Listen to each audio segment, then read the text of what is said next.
Good afternoon. What's going on, traders? It's Ricky with TechBud Solutions. Today is June 18th, and in the next 8 minutes, the Federal Reserve should be announcing their latest rate decision. I'm going to go ahead and start sharing my screen so you can see exactly what it is that I'm looking at. NASDAQ market, at least as of right now, is up 0.34%. A lot of choppiness, a lot of quick changes of direction. One moment we're bearish, one moment we're bullish, then we sell off, and then we recover. So markets are still very indecisive of what they are going to do. I really don't think that this report will be super influential in comparison to what's going on in the Middle East, right? The conflict between Israel and Iran, in my opinion, is top priority. Nonetheless, you guys asked, well, I asked you if you guys would like me to go live to let me know.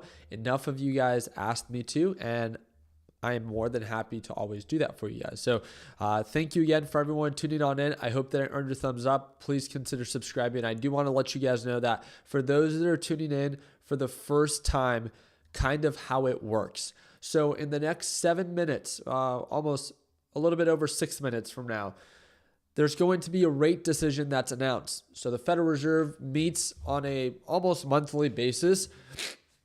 Excuse me, I'm a little sick, so just bear with me with how I sound and my allergies. But the Federal Reserve meets on pretty much a monthly basis, and they decide, depending on how they see our economy doing, if they want to raise, pause, or cut interest rates.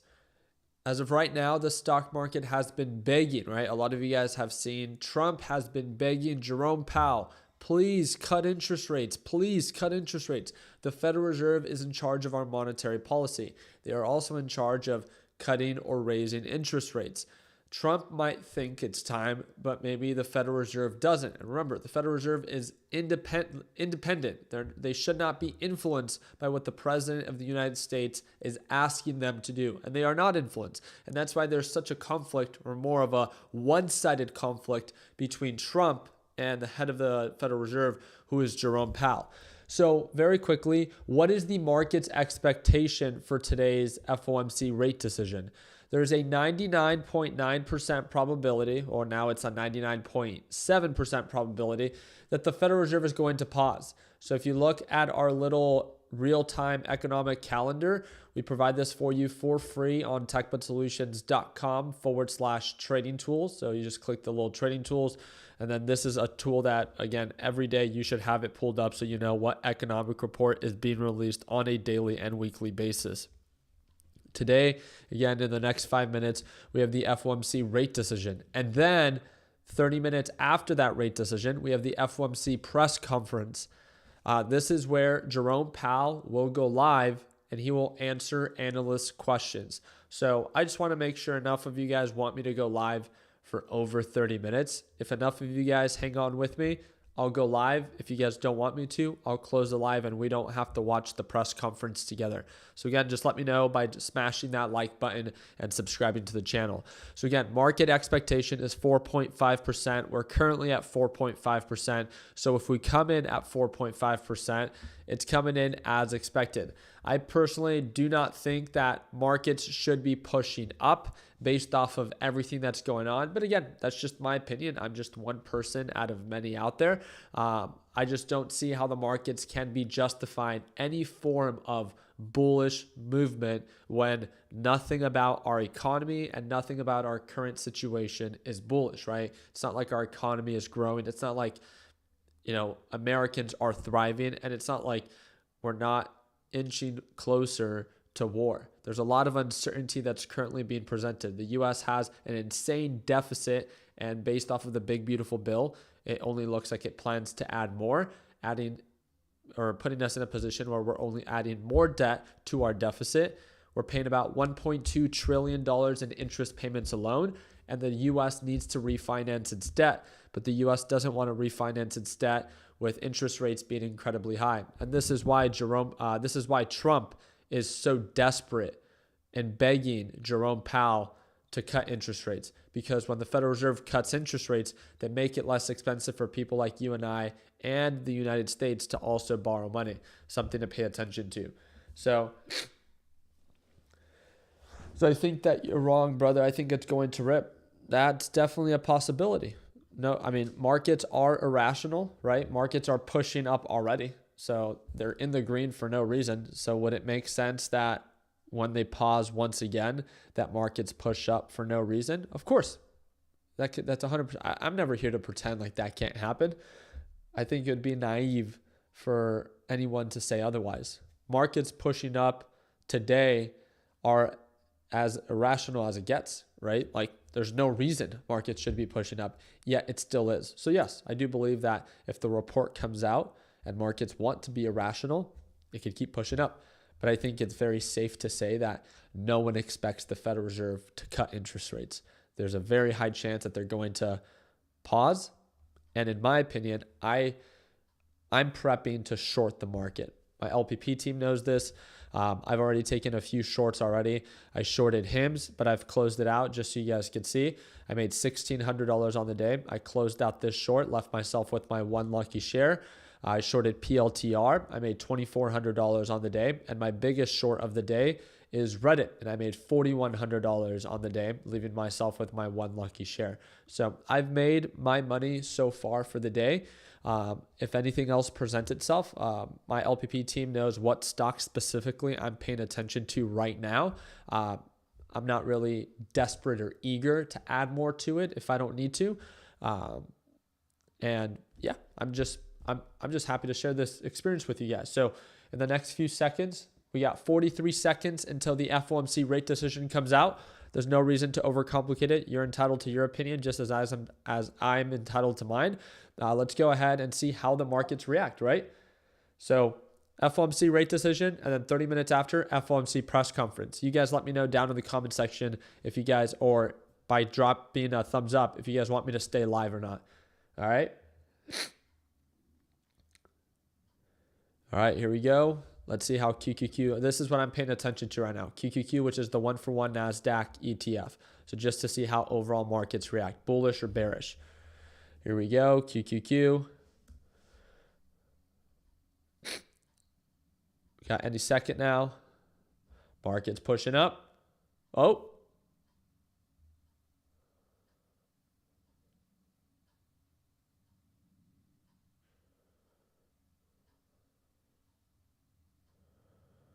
Let's see.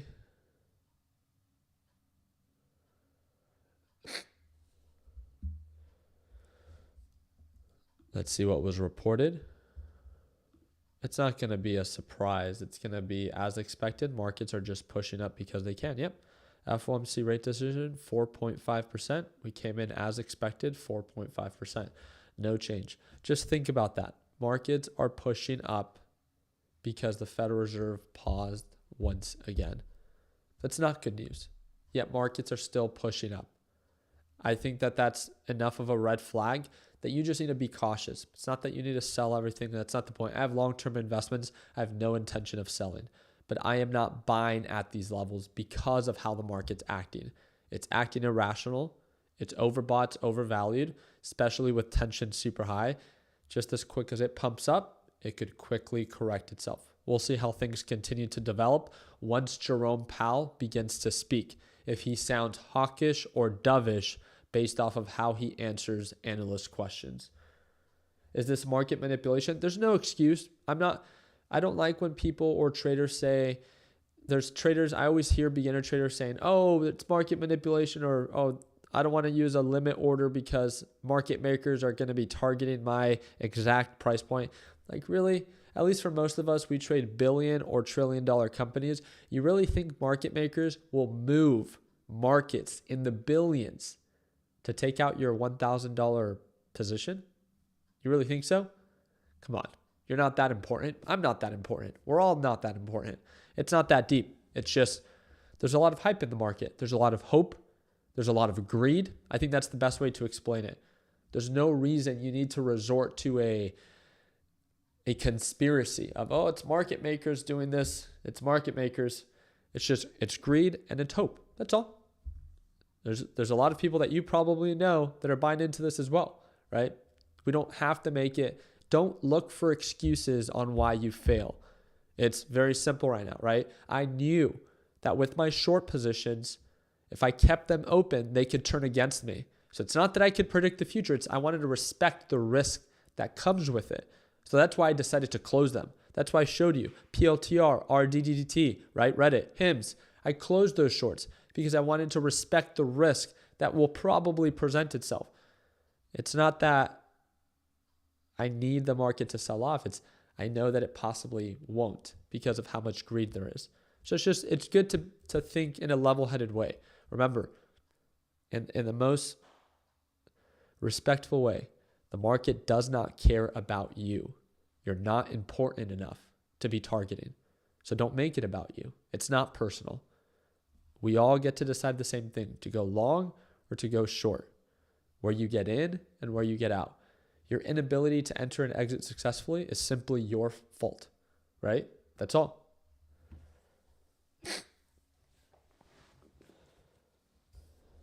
We are falling. Okay, oh, I see it. We're showing slight signs of a pullback.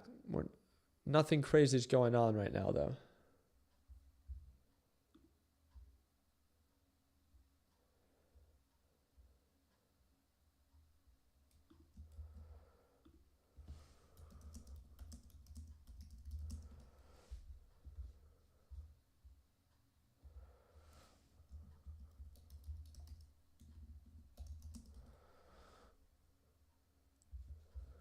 All right, testing support here.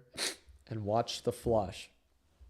There is a common theme. I don't like to even say this because I don't want beginners to think that it has to happen. There's a common theme that when the rate decision is released, as it was just released for those that are tuning in, the rate decision is that the Federal Reserve decided to pause once again. Depending on how it's released, if it becomes overbought, by the time that Jerome Powell begins to speak, it begins to correct itself. So we'll see if this is how the market reacts. I cannot imagine that Jerome Powell will say anything that will be favorable for the market, especially after being insulted by the President of the United States. You guys heard how I took what Trump was saying about Jerome Powell. I could only imagine how much, and again, if you're going to piss someone off, you really want to piss them off 30 minutes or 1 hour before they're about to make one of their most important monthly speeches. Come on, right? Have some common sense. Will markets fall? Here, let me look at my crystal ball real quick. It's a little foggy. Come on now. Why are you asking those questions? It's all based off of risk to reward and if you can tolerate. There's no confirmation of markets dropping right now. Markets are pulling back and markets are pulling back to previous lows. So it's, is it risk to reward when it became overbought? Was it worth the risk to short as it approaches this oversold range? Is it worth to buy into this where you think it's going to recover? If you don't like any of it because there's a lot of consolidation, then this is where you choose to stay cash. Remember, you get to decide what you choose to enter and what you choose to exit. You should not be asking the question, should I enter or should I exit? If you're asking that question, you're simply not ready to take the trade. That simple. Full port your house. There we go. That's the Michael Saylor approach. We have about 3,000 of you guys here. I do appreciate you guys taking time out of your Wednesday. I wanted to ask you, in about 24 minutes, Jerome Powell is set to go live for the FOMC press conference because the rate decision was already released. If you want me to stay live, it's going to be for another 30 minutes. I just wanted to make sure enough of you want me to. If you do, smash that like button. Let's get it over to 1,000 likes and let's keep it going. If not, I respect it. I'll let you continue with your day and I'll continue with mine. Okay? Vivid trading. Appreciate it, brother. Thank you. Let's do it.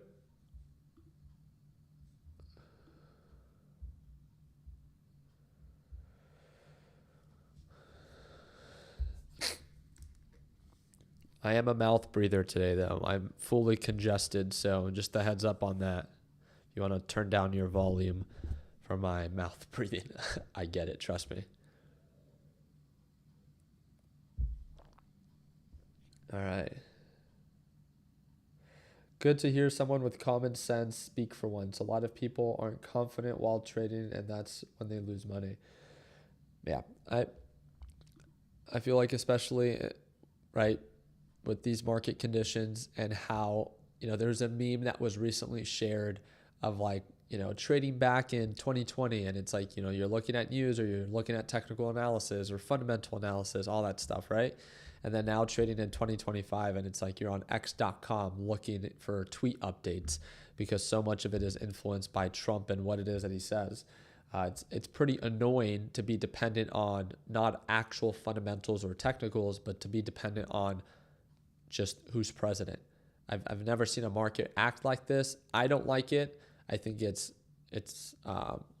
irrational, but nonetheless, that's kind of the market that we're working with right now. So I do believe trading right now with current conditions, they do come at a greater form of risk if you're short. And I think that's just something that you need to respect, which is why I always encourage beginners to not short, right? A lot of you guys know that I personally like to short. I think markets are overbought. I think markets are overvalued, but nonetheless, I understand that they're not meant for beginners, or it's not meant for beginners, as it does come in a greater form of risk. And I love sharing that, right?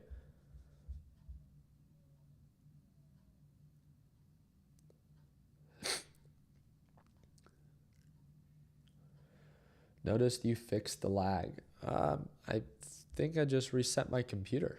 I didn't really fix anything. I think my computer just needed to rest a little bit. I was live in today's LPP live session. For those that do not know, I do trade live every morning, and it looks just like this. It's just a private live stream. So just imagine this, but every morning right at market open for about 30 minutes to 1 hour every day, you get to watch me trade live. So every time that I buy a stock, you get to see it, just like if I were to buy it right now. If I were to sell it, you would be able to see it in real time.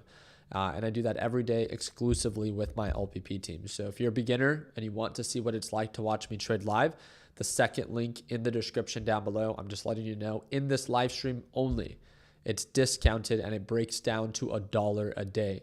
It's a one-time payment, lifetime access. There is not going to be a bigger discount that you'll be able to find. It'll be active for 24 hours. Second link in the description down below if you're ready to join. If not, I respect that. You can just subscribe to us here on YouTube. Every day unless Ricky's in Hawaii. Yeah, it was.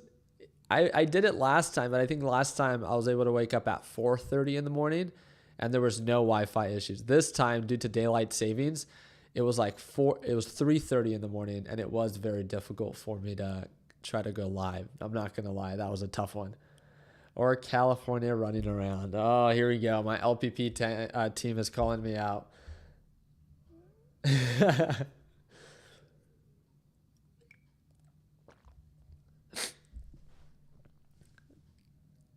Appreciate that, Nick. Thank you. Thank you. Been watching you for a while, and I think that it'll be time soon. Whenever it is that you feel like you're ready, right? If you like the way that I break things down, if you like my trading style, if you want access to those live sessions, great. If you don't like the way that I break things down, then don't sign up, because then you're not going to like LPP, right? Because it's literally all me. Where is Boss Remy? She is busy. Booked and busy, making boss moves. I'm just over here trading for her.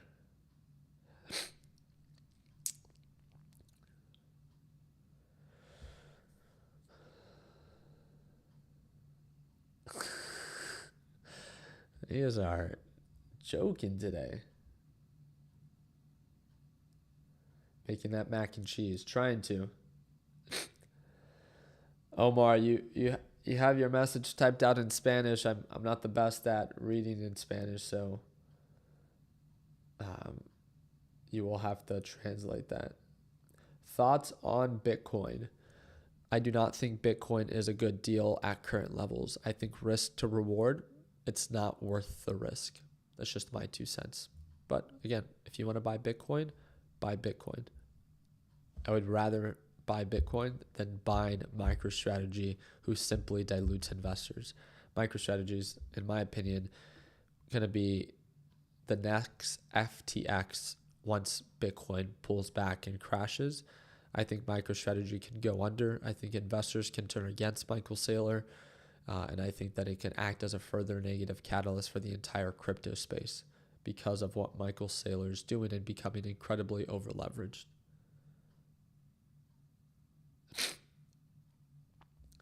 You got to stay. We are Oh, okay. We're at the 1,000 likes. Barely? We have 3,000 of you guys here and we're barely at 1,000 likes? Shoot.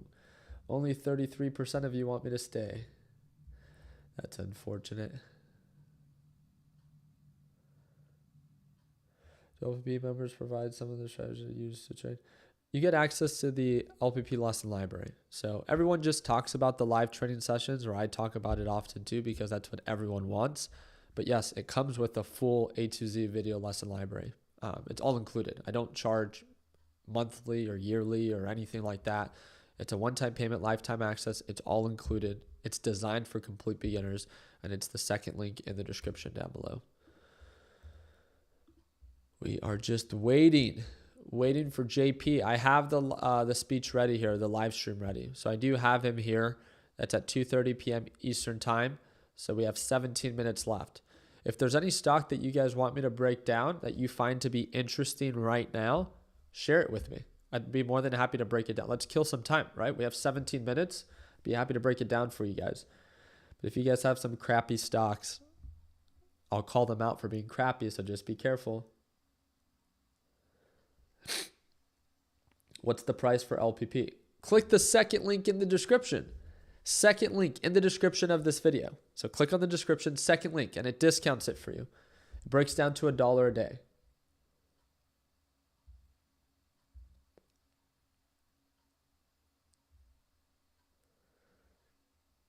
SoFi. I have seen people bring SoFi up. I think it was brought up during our Sunday stock talk. What's everyone's fascination about SoFi recently? Okay. Because SoFi was pretty terrible just a few months ago. Like very terrible. Yeah. Look at that. From highs of 23, 24, all the way down to $4. It looks like it's trying to make a comeback. Okay. So it looks bullish.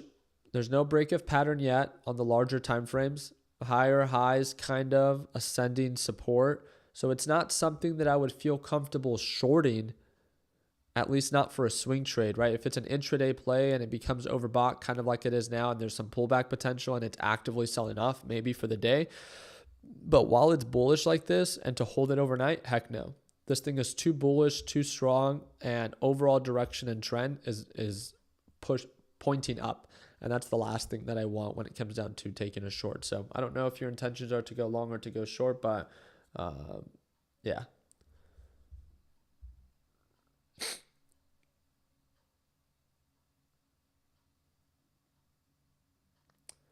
So I tried to buy your LPP on Memorial Day when you said that there's an additional discount, but there's no discount beyond your current one. This is the biggest discount that I offer. So can you guys, when you click on that second link in the description, does it not show you the discounted price? It breaks it down to like $365. It's a one-time payment, lifetime access, and that's why I say that it breaks down to $1 a day. I will not offer it for less than that. If that's too much for you, I respect your opinion. Just LPP is not going to be for you. I go live every day. You get access to the LPP lesson library, and if that is too much for you, then just either look for something else or just follow on YouTube. That's all. I'm going to make it very simple for you. I would not offer not $1 less, just so you know.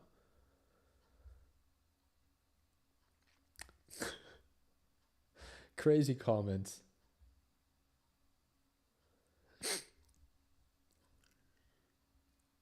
What do you think about AMD right now? Let's pull it up.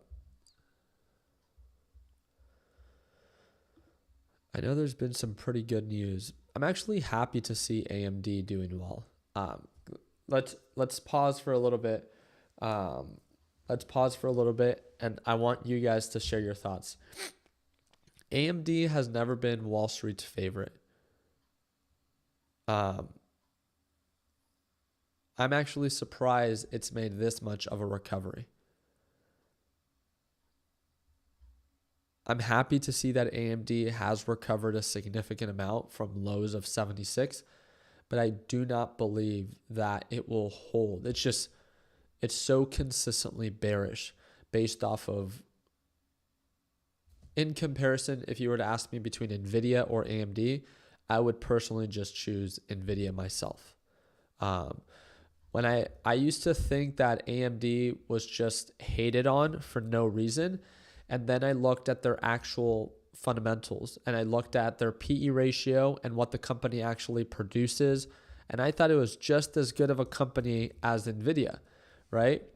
And then I looked at, whoa, even with how much more, right? So you got AMD at a $200 billion market cap. You're like, what the heck? Why is AMD only at 200 million, but we have Nvidia at 3.5 trillion, right? Even with Nvidia at 3.5 trillion and at $145 per share, Nvidia trades at a lower PE ratio, half actually. So meaning that you pay less of a premium to own it on Nvidia, meaning that Nvidia is actually a better deal based off of what the company produces in revenue to what the company is currently valued at.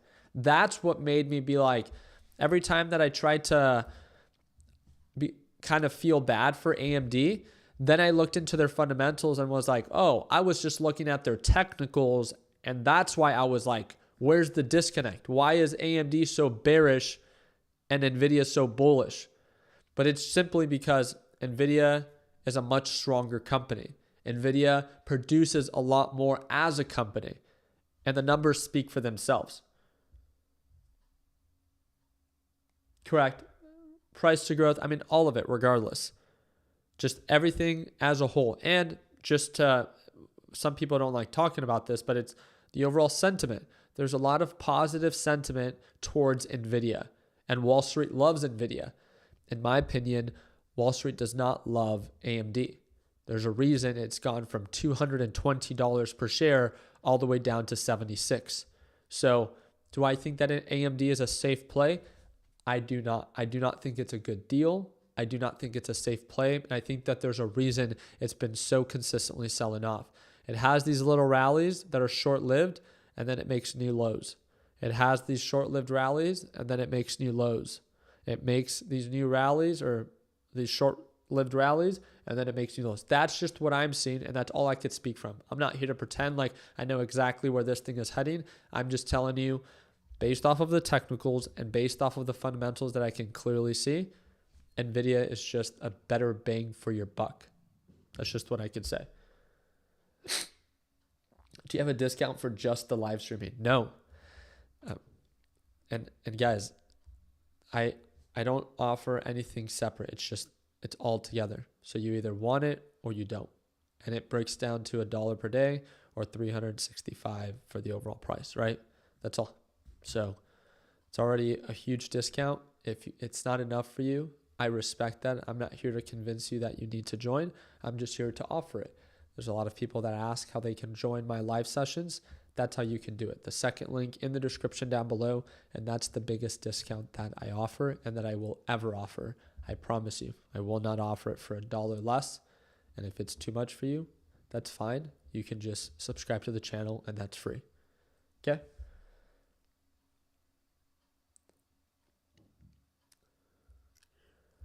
All right. How are these doing? Want to see if I could re-enter any of these. We got 9 minutes left.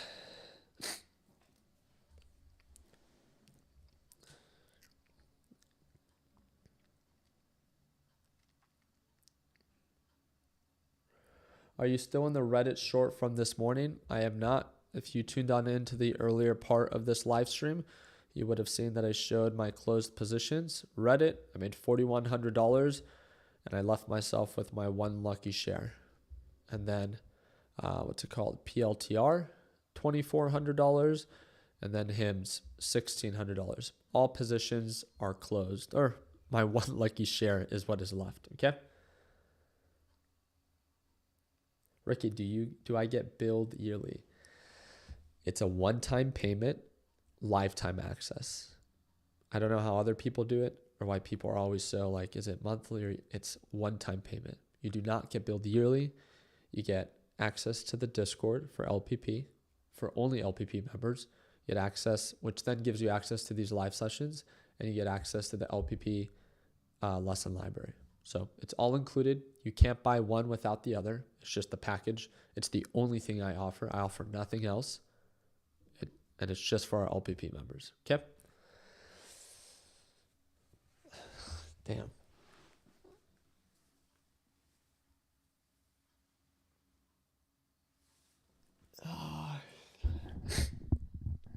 Can you please check Meta? Let's do it.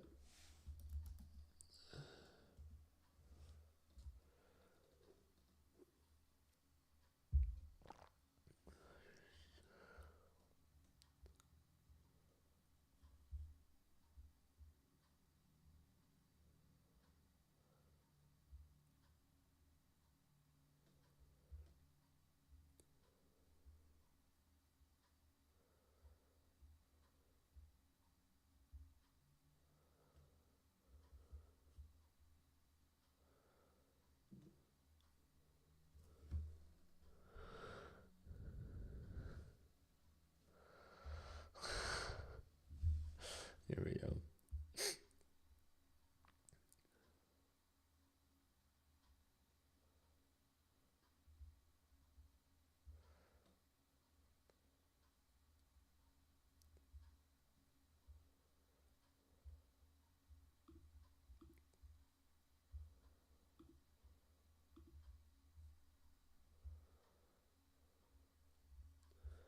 Wow.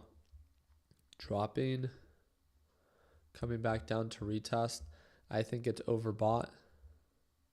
But again, it's hard to speak on things like this because I think all of us can pretty much, I think many of us, if you're pretty level-headed, I think we can all agree markets are overbought. Markets have been lagging. They have no reason to be going up. So markets, in my opinion, should be getting ready to pull back, but they're not. So do I think Meta is a good buy at $700 per share? Very simple. No. Like I don't at all in any way. Do I think that you need to short Meta? Of course not, right? Just because something is overbought doesn't justify the opposite, that you need to short it. It's still holding. It's still consolidating, and there's no confirmation of an active sell-off, right? It's kind of like before. Meta's actively uptrending. It's overbought. You wait for confirmation to show active lower lows and lower highs. That's what I would wait for. I think the 4-hour or the 1-hour time frame can be very useful time frames for traders to pay attention to, hey, is this stock bullish or bearish? Do I want to go long or do I want to wait to go short for those that know how to short? I hope that makes sense.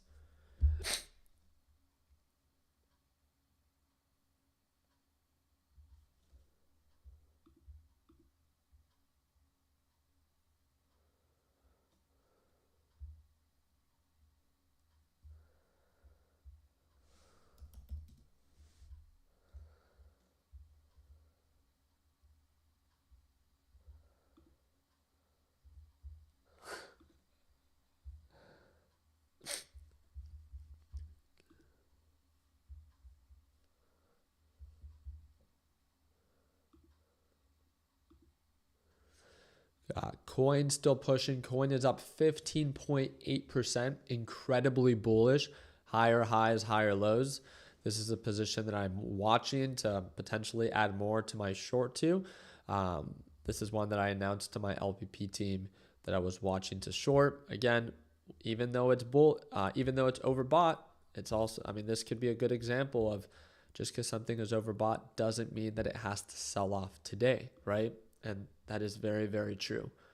So on the 5-minute time frame, I mean, I think it's safe to say that it does look overbought, but it has not lost its momentum. It's still incredibly bullish, forming higher highs and higher lows. There were signs of early stages of a reversal, which is when I decided to enter. But again, it caught support and picked right back up. And that's the risk that comes with, shorting something that's so incredibly bullish. So it's definitely something that I'm going to have to keep a close eye on. But fortunately, a lot more gas can be added if direction ends up changing. So excited to follow up. This one's huge.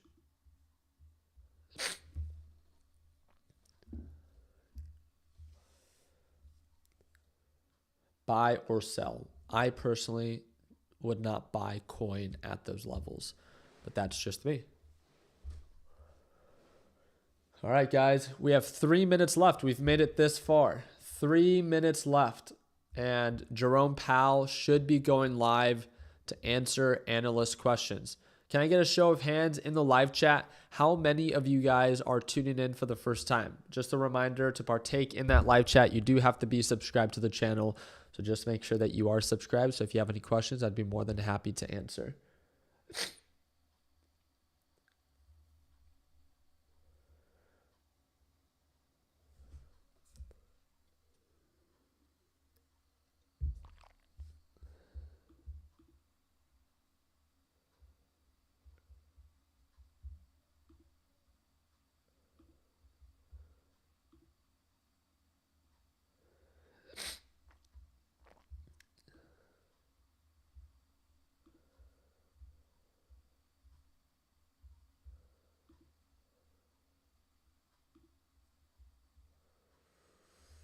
All right, 2 minutes left.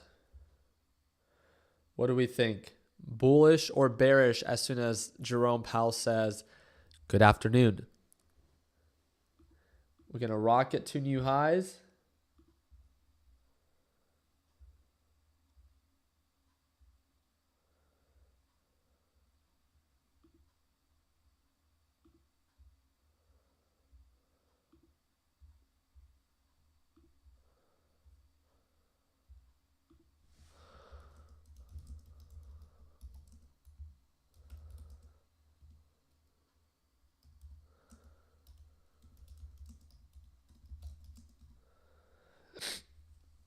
You think it's going to be sideways? I don't think we'll be sideways. Not when Jerome Powell begins to speak. He tends to be pretty influential when it comes down to the markets. So I'm going to shut up now. Sit back, relax. I hope that you guys enjoy. If you have any questions, again, feel free to let me know in the live chat, and I'll try to chime in whenever I see to be fit. And again, if you guys want to be able to watch me trade live, second link in the description down below for the biggest discount to join LPP. Enjoy.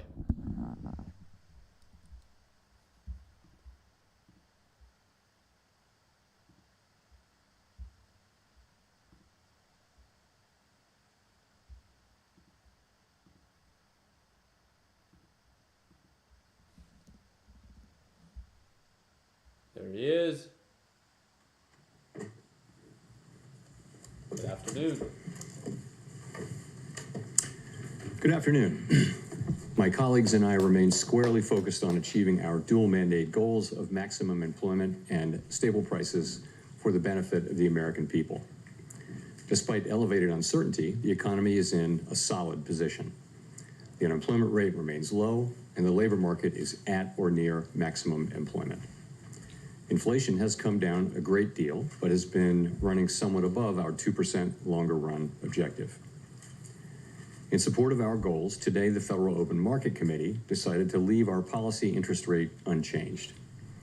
We believe that the current stance of monetary policy leaves us well positioned to respond in a timely way to potential economic developments. I'll have more to say about monetary policy after briefly reviewing economic developments. Following growth of 2.5% last year, GDP was reported to have edged down in the first quarter, reflecting swings in net exports that were driven by businesses bringing in imports ahead of potential tariffs. This unusual swing has complicated GDP measurement. Private domestic final purchases, or PDFP, as we call them, which excludes net exports, inventory investment, and government spending, grew at a solid 2.5% rate. Within PDFP, growth of consumer spending moderated, while investment in equipment and intangibles rebounded from weakness in the fourth quarter. Surveys of households and businesses, however, report a decline in sentiment over recent months and elevated uncertainty about the economic outlook, largely reflecting trade policy concerns. It remains to be seen how these developments might affect future spending and investment. In our summary of economic projections, the median participant projects GDP to rise 1.4% this year and 1.6% next year, somewhat slower than projected in March. In the labor market, conditions have remained solid. Payroll job gains averaged 135,000 per month over the past 3 months. The unemployment rate at 4.2% remains low and has stayed in a narrow range for the past year. Wage growth has continued to moderate while still outpacing inflation. Overall, a wide set of indicators suggests that conditions in the labor market are broadly in balance and consistent with maximum employment. The labor market is not a source of significant inflationary pressures. The median projection for the unemployment rate in the SEP is 4.5% at the end of this year and next, a bit higher than projected in March. Inflation has eased significantly from its highs in mid-2022, but remains somewhat elevated relative to our 2% longer run goal. Estimates based on the Consumer Price Index and other data indicate that total PCE prices rose 2.3% over the 12 months ending in May, and that excluding the volatile food and energy categories, core PCE prices rose 2.6%. Near-term measures of inflation expectations have moved up over recent months, as reflected in both market and survey-based measures. Respondents to surveys of consumers, businesses, and professional forecasters point to tariffs as the driving factor. Beyond the next year or so, however, most measures of longer-term expectations remain consistent with our 2% inflation goal. The median projection in the SEP for total PCE inflation this year is 3%, somewhat higher than projected in March. The median inflation projection falls to 2.4% in 2026 and 2.1% in 2027. Our monetary policy actions are guided by our dual mandate to promote maximum employment and stable prices for the American people. At today's meeting, the committee decided to maintain the target range for the federal funds rate at 4.25% to 4.5% and to continue reducing the size of our balance sheet. We will continue to determine the appropriate stance of monetary policy based on the incoming data, the evolving outlook, and the balance of risks. Changes to trade, immigration, fiscal, and regulatory policies continue to evolve, and their effects on the economy remain uncertain. The effects of tariffs will depend, among other things, on their ultimate level. Expectations of that level, and thus of the related economic effects, reached a peak in April and have since declined. Even so, increases in tariffs this year are likely to push up prices and weigh on economic activity. The effects on inflation could be short-lived, reflecting a one-time shift in the price level. It's also possible that the inflationary effects could instead be more persistent. Avoiding that outcome will depend on the size of the tariff effects, on how long it takes for them to pass through fully into prices, and ultimately on keeping longer-term inflation expectations well anchored.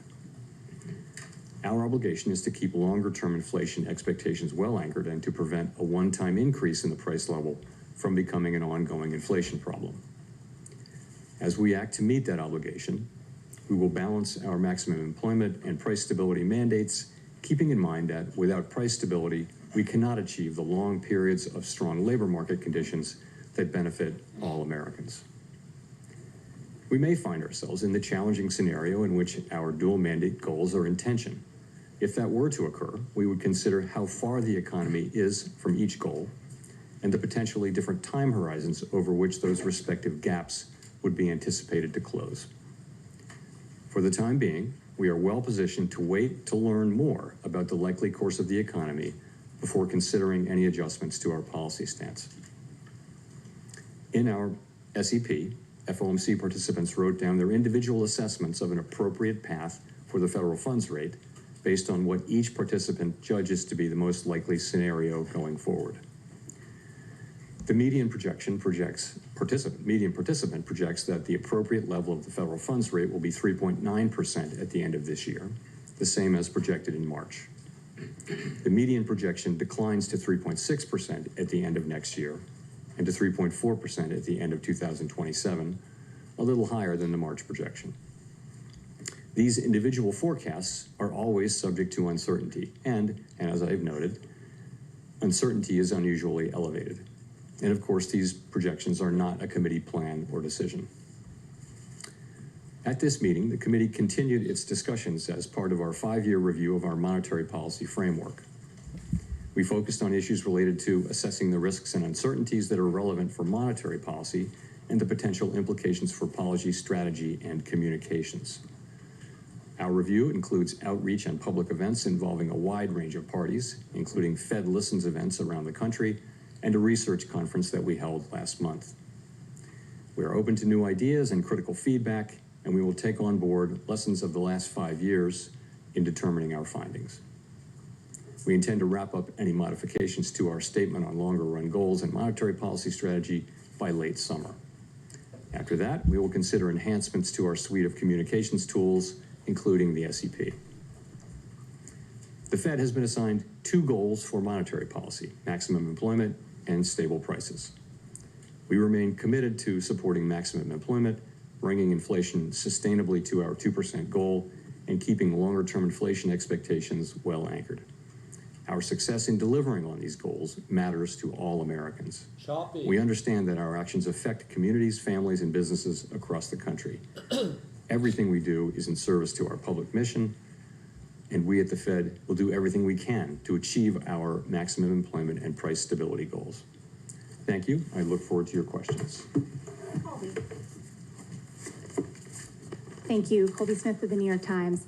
To what extent has the more limited impact from tariffs at this stage on inflation changed your view on what the ultimate economic fallout will be from these policy data? So we've had 3 months of favorable inflation readings since the high readings of January and February, and that's, of course, highly welcome news. Part of that just is that services, core services, both housing services and non-housing services, have really been grinding down toward levels that are consistent with 2% inflation. So that's the good news. We've had goods inflation just moving up a bit, and of course we expect, as you point out, we do expect to see more of that over the course of the summer. It takes some time for tariffs to work their way through the chain of distribution to the end consumer. A good example of that would be goods being sold at retailers today may have been imported several months ago before tariffs were imposed. So we're beginning to see some effects, and we do expect to see more of them over coming months. We do also see price increases in some of the relevant categories like personal computers and audiovisual equipment and things like that that are attributable to tariff increases. In addition, we look at surveys of businesses, and there are many of those, and you do see a range of things, but many companies do expect to put all or some or all of the effect of tariffs through to the next person in the chain, and ultimately to the consumer. No change of direction today, yet. The amount of the amount of the tariff effects, the size of the tariff effects, their duration and the time it will take are all highly uncertain. So that is why we think the appropriate thing to do is to hold where we are as we learn more. And we think our policy stance is in a good place where we're well positioned to react to incoming developments. So in terms of how we should interpret the rate cuts penciled into the SEP, is this reflecting that there's this expectation that underlying inflation will just stay well enough contained that allows the committee to eventually move ahead with those cuts?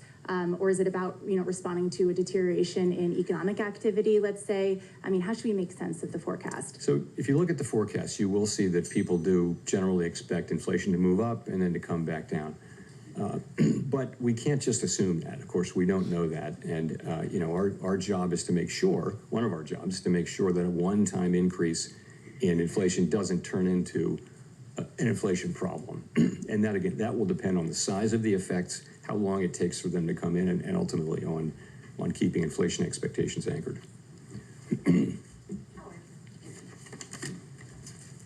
Hi, and thanks, Chairperson Howard Schneider with Reuters.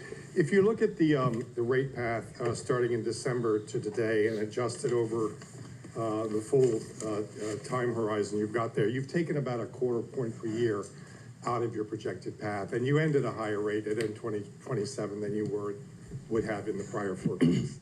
Is that a result of a sense that tariffs will lead to more persistent inflation? Is it a result of reassessments of where your short-term neutral rate is? Why are you on a slower path now?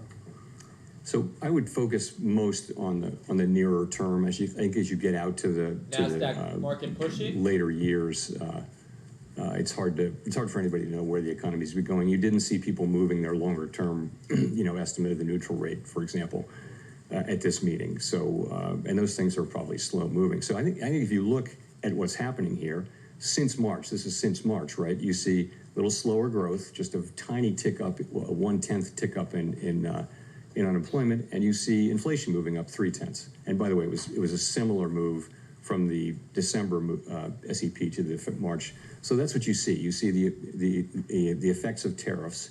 I think we learned in April, after the March meeting, that substantially higher tariffs were likely. And then since then, the estimates of where the tariffs will be have actually moved back down, although still at an elevated level. So we're adapting in real time. And what you see is an accumulation of individual assessments. You say in the statement that risks have diminished on that front, but the July 9th, drop dead date for all the Liberation Day tariffs is still out there and unresolved. You've got now exchange of missiles between two Middle East adversaries with a possible U.S. involvement. How can you justify saying that risks have diminished? So what we said was that uncertainty uncertainty about the economic outlook has diminished but remains elevated. Many surveys say that. They do. So, and that's actually a line from the Teal book, which you can see in 5 years. Remember to check that. Maybe the world will be over. No, but if you think about it, tariff uncertainty really peaked in April, and since then has come down, and that's really what that's just acknowledging. It's diminished, but still elevated. That it's uncertainty. So I think that's an accurate statement. That was a good question. Thank you. Chris Rugaber, Associated Press. There is an argument out there in favor of cutting rates more immediately. Inflation has continued to cool and is back to roughly 2% despite the tariffs. And I guess I also wanted to ask about, cracks in the job market with gross hiring slowing, concentrated in just a few industries. We've seen some housing data, including this morning, that has been pretty weak. Do you see any concerns that the economy is weakening and that is a reason to cut rates going forward? So we do of course monitor all those things. I think if you look at the overall picture, what you're seeing is 4.2% unemployment and an economy that's growing at a rate hard to know given the unusual flows in the first quarter, but it appears to be 1.5%, 2%, maybe a little better than that. Sentiment has come up off of its very low levels. It's still depressed. So you can point to things. The housing market is a longer run problem and also a short run problem. I don't think it's indicative of basically the situation is we have a longer run shortage of housing, and we also have high rates right now. I think the best thing we can do for the housing market is to restore price stability in a sustainable way and create a strong labor market, and that's the best thing we can do for the housing market. You asked about the job market. Again, look at labor force participation, look at wages, look at job creation. They're all at healthy levels now. I would say you can see perhaps a very, very slow continued cooling, but nothing that's troubling at this time. But we watch it very, very carefully. So overall, again, the current stance of monetary policy leaves us well positioned to respond in a timely way to economic developments, and for now, and we'll be watching the data carefully. Well, just quickly on, given that there are concerns inflation will rise, but there is the alternate scenario that tariffs would create demand destruction and slow growth sufficiently, and that would perhaps keep a bit of a lid on inflation. Do you see odds of that scenario? What kind of odds do you see of that scenario coming true, and how many months of cool inflation would you need to see before concluding that maybe that lower inflation scenario is taking place? So this is very much the conversation we had today and yesterday. There are many, many different scenarios, many combinations of scenarios where inflation does or doesn't prove out to be at the levels we think, and where the labor market does or doesn't soften. And I think what you see people doing is looking ahead at a time of very high uncertainty and writing down what they think the most likely case is. No one holds these rate paths with a great deal of conviction, and everyone would agree that they're all going to be data dependent, and that you can make a case for any of the rate paths, I think, that you see in the SEP. And, you know, we do this once a quarter.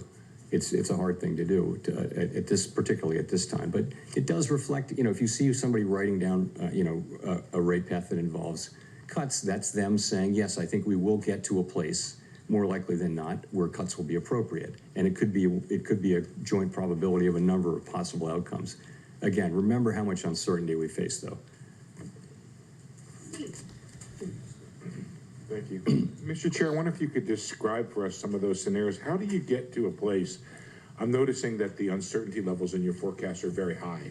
How do you get to a place where you have the confidence in the outlook for, say, inflation and or growth or the unemployment rate?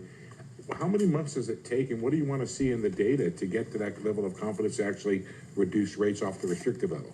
So it's very, very hard to say when that will happen. We know that the time will come. It could come quickly. It could not come quickly. As long as the economy is solid, though, as long as we're seeing the kind of labor market that we have and reasonably decent growth and inflation moving down, we feel like the right thing to do is to be where we are, where our policy stance is, and just learn more. And in particular, we feel like we're going to learn a great deal more over the summer on tariffs. We hadn't expected them to show up much by now, and they haven't. And we will see whether, to the extent to which they do over coming months. And I think that's going to inform our thinking, for one thing. In addition, we'll see how the labor market progresses. So at some point it will become clear. I can't tell you exactly when that will be. And, you know, meanwhile, we'll be watching the labor market very carefully for signs of weakness and strength, and tariffs for signs of what's going to happen there. And of course, there are many developments ahead. You know, even in the near term, developments are expected on tariffs. So I think we don't yet know with any confidence where they will settle out. We have an estimate, and it's I think all estimates are now pretty close together, but it's again highly uncertain. When you say estimate of the impact of tariffs on the core PCE, is that what it is? And could you share that? Yeah, what you start with is what's the effective tariff rate overall, and people are managing to that. But, you know, the pass-through of tariffs to consumer price inflation is a whole process that's very uncertain. You know, as you know, there are many parties in that chain. There's the manufacturer, the exporter, the importer, the retailer, and the consumer. And each one of those is going to be trying not to be the one to pay for the tariff. But together, they will all pay for it together, or maybe one party will pay it all. But that process is very hard to predict. And we haven't been through a situation like this. And I think we have to be humble about our ability to forecast it. So that's why we need to see some actual data to make better decisions. We'd like to get some more data. And again, in the meantime, we can do that because the economy remains in solid NASDAQ condition. market is dropping. A lot of consolidation. Nick Tamarosa, the Wall Street Journal. Chair Powell, I guess I'm wondering if you could explain a little bit more the divergence we see in the dot plot, particularly around the 2025 rate projections. I realize this is, you have one group of officials that are putting down no cuts, another that are putting down more than one. And again, recognizing that could be difficult to summarize, but is it a matter of people having a different outlook or a different reaction function, a different commitment to defending against another inflation mistake? How did that play out over the last 2 days? So you're right. This is often the case. We have a pretty healthy diversity of views on the committee. We did have strong support for today's decision and broad agreement that our policy stance does leave us in a good place. But I would point to two factors, and you mentioned them. The first is just that parties have a diversity of forecasts, and they do align with where their dots are. So if you have a higher inflation forecast, you're going to be less likely to be writing down, more cuts. But remember, as we see more data, we're going to learn more about where inflation is headed, and that means when it is time to look at resuming our normalization process, the differences you see should be smaller because we'll have seen actual data. Right now, it's just a forecast in a very foggy time. So that's the first part, is forecast. Secondly, people can look at the same data and they can evaluate the risks differently, as you know. And that includes, the risk of higher inflation, the risk that it'll be more persistent, the risk that the labor market will weaken. People are going to have different assessments of that risk. So you put that in there too. So those are the two ways the two things I think that drive these things. Remember though, as I mentioned earlier, with uncertainty as elevated as it is, no one holds these rate paths with a lot of conviction. So that's really where it is. It's a function of those things. And I think as the data come in, you should see those differences diminish. If I could follow, you've said the policy is in a good place and that it's modestly restrictive. Given all the uncertainty you just talked about, tariff levels, uncertainty around the pass-through, is it price increases versus margin compression, some of the softness that Chris talked about in labor and housing, why wouldn't it be better to have rates at a more neutral setting as the economy heads into this period of very high uncertainty? So if you just look backward at the data, that's what you would say, but that's not, we have to be forward-looking, and the thing that every forecaster, every outside forecaster, and the Fed is saying is that we expect a meaningful amount of inflation to arrive in coming months, and we have to take that into account. So I think a backward-looking look would lead you to a neutral stance, but we can't. We have to look at that, and because the economy is still solid, we can take the time to actually see what's going to happen. There's a range of possibilities on how large the inflation effects and the other effects are going to be. So we'll make smarter and better decisions if we just wait a couple of months or however long it takes to get a sense of really what is going to be the pass-through of inflation and what's going to be the effects on spending and on Market's hiring and all those dropping. things. I don't think anything Jerome Powell is saying is bullish Michael for the McKee from market. Bloomberg Radio. Just my 2 Television. cents. Your friend down at 1600 Pennsylvania Avenue continues to lob insults in your direction. And I'm wondering, given now that the Supreme Court has maybe carved out the Fed from some of the legal implications of that, whether this is just noise that the markets and everybody should ignore until your term is up, or whether you worry that it could lead to more pressure on confidence on Wall Street, on consumers, about the outlook for the economy. Okay. From my standpoint, it's not complicated. What everyone on the FOMC wants is a good, solid American economy with strong labor market and price stability. That's what we want. We think our policy is well positioned right now to deliver that and to be able to respond in a timely way as the data lead us around. The economy's been resilient, and part of that is our stance. And again, we think we're in a good place on that to respond to significant economic developments. That's what matters. That is what matters to us. Pretty much that's all that matters to us. Hey, a little sassy. I need to ask, assuming you are not reappointed, would you stay on as governor when your term as chair ends? I'm not thinking about that. I'm thinking about this. Who?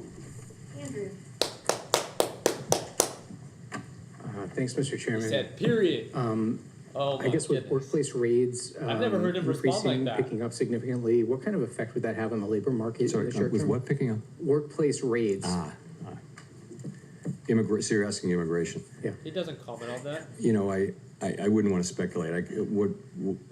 One way to get at that from an economic standpoint, we of course don't comment on immigration policy. It's not ours to make or comment on. Yep. But what you see is an unemployment rate that has been really solid for new and lows. at a low level, not really increasing. It's been in a good range and well within the range of mainstream estimates of maximum employment. And that means, like, part of that is that labor demand and labor supply are kind of moving down at the same rate. Labor demand is softening. You see that in job creation, but it's still kind of at a Market's healthy about level. to go red. And labor supply is diminishing because the immigration numbers that we see are much lower than they were. So those two factors, supply and demand, that's what has kept the unemployment rate in a reasonably stable place. Okay, thanks. The other thing I wanted to follow up on is if you could elaborate on the potential changes to the SCP that you suggested were part of the framework review, I think. So the framework review really has two tracks, right? The first track is our policy framework that is reflected in the consensus statement. And we've said... All right, guys, I do apologize, but like I said, I was more than happy to live stream part of the FOMC press conference. I do have a meeting at 12 p.m., so the next 4 minutes. So I do have to wrap up this live stream. Jerome Powell should be speaking for another 15 minutes. If you want to look it up, again, the official website is federalreserve.gov/live broadcast. So you guys can feel free to look it up. This will most likely keep going on for the next 15 minutes. Again, I do want to remind you, we talked about this. The markets are irrational. They tried to push up. They tried to become overbought. In my opinion, they have no reason to be pushing up. The Federal Reserve paused when it comes down to the rate decision. They didn't cut. The market wants the Federal Reserve to cut. There is no good news coming out about the market. Like, let's not sugarcoat it. There's tensions overseas in the Middle East. There is no trade agreement actually being signed. Like, why pretend like things are actually getting better? They're not. And Jerome Powell has stated and made it very clear that until economic data supports it, we will not cut rates. We don't care what Trump is telling me to do. We are independent and we stay in our own course. So again, I'll make sure that I do my part in keeping you guys up to date. Now, this does not mean, for those that are shorting the market, this does not mean that markets have to completely crash. Remember, markets are irrational. Do your part in getting in and getting out, making that money and bouncing. I don't care if you're a bull. I don't care if you're a bear. There's money to be made on both sides. But the biggest part of all is, like most of the market, don't be greedy.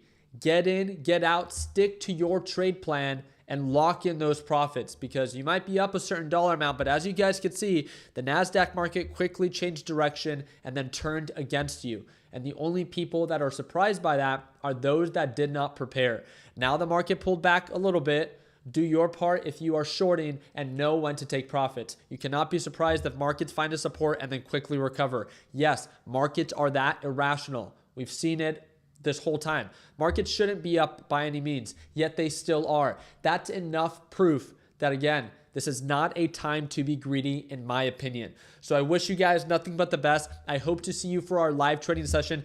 To my understanding, in observance to Juneteenth Day, tomorrow, the stock market will be closed. So I will not be live streaming, but if you're thinking about joining LPP, this would be a great time to review the course material that you also get access to, and then get ready for our live session on Friday. Remember, second link in the description down below. It's our biggest discount that I will ever offer. It's a one-time payment, lifetime access, and it breaks down to less than, or $1 a day is what it breaks down to. Second link down below. If you guys have any questions, feel free to message me via Instagram, which is also linked in the description down below. I appreciate your time. Like always, let's make sure that we end the year on a green note. Take care, team.